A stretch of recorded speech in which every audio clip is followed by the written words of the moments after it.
everyone. Welcome to Take 5, where we're taking 5 minutes on 10 commandments, and we're taking a long time.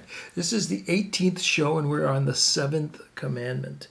We started the 7th commandment the other day, and now we're continuing it. We may finish it today. We'll see how it goes.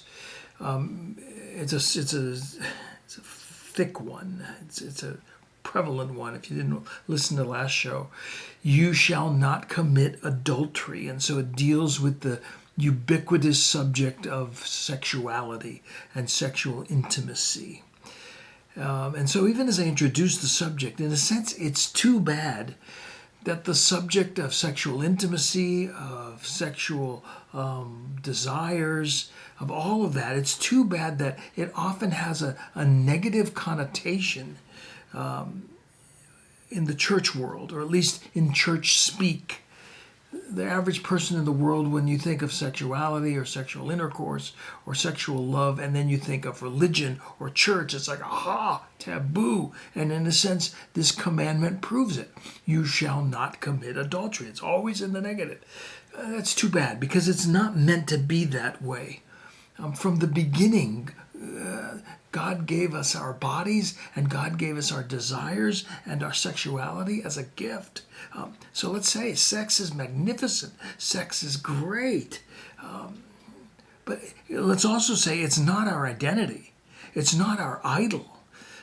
It's a very, very important part of our lives. It's an important part of who we are, but it's not the totality of who we are. Our lives are much more than our sexuality, even though today's society tries to reduce it to that.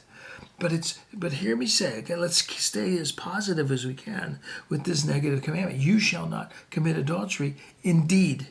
And yet, what it's trying to block against is the defaming of this wonderful gift that God has given us called sex and sexual intimacy, the fruit of which is obviously children, of course. It is pleasure, and it is the intimacy of a man and a woman together.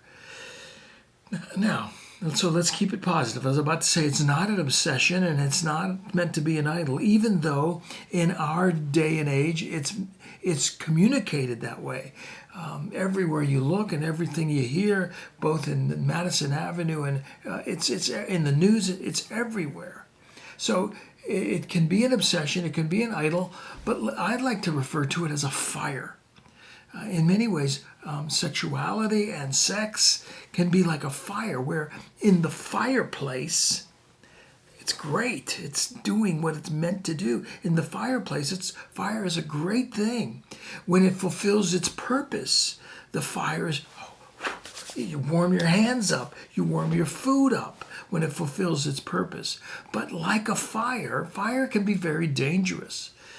My neighbor's house many years ago burned down. It's like, oh my, it was sad. It affected him in so many ways. It affected the neighborhood in so many ways. Well, in the same way, if sex is like a fire, it can be very dangerous. It can burn down relationships. I've seen way too many of those. It can play with your mind. It can play with your heart in very damaging ways. It can create a false intimacy. It can ruin you personally. If you've ever met people that are addicted to one sexual deviancy or another, or even just pornography, they become at times socially inept because they're completely in on themselves. So sex is like a fire, and it can be very, very dangerous. Sexual sin is warned against because it can affect so many relationships, and it can have a lasting impact. Let me read to you from 1 Corinthians 6 and verse 18. It says, "Flee sexual immorality.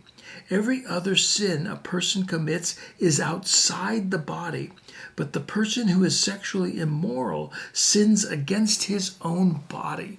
And so even though sex is a gift, its effects have a lasting impact when when we abuse sex, when we use it in a way that it shouldn't, it affects our bodies in very significant ways.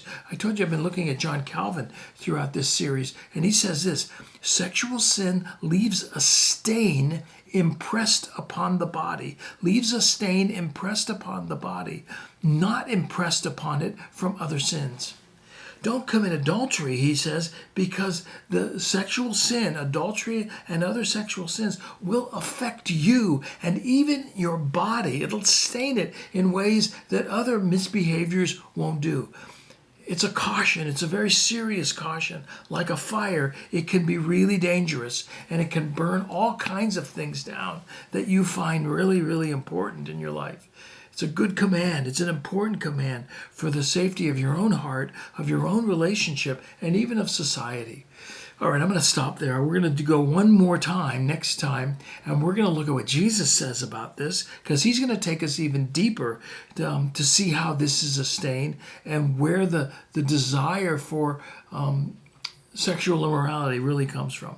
Okay, we're done for now. Remember, don't commit adultery is the command, but sex is a gift from God, and when it's used properly, can be a wonderful expression of love and intimacy. I'm done. See you next time. So long.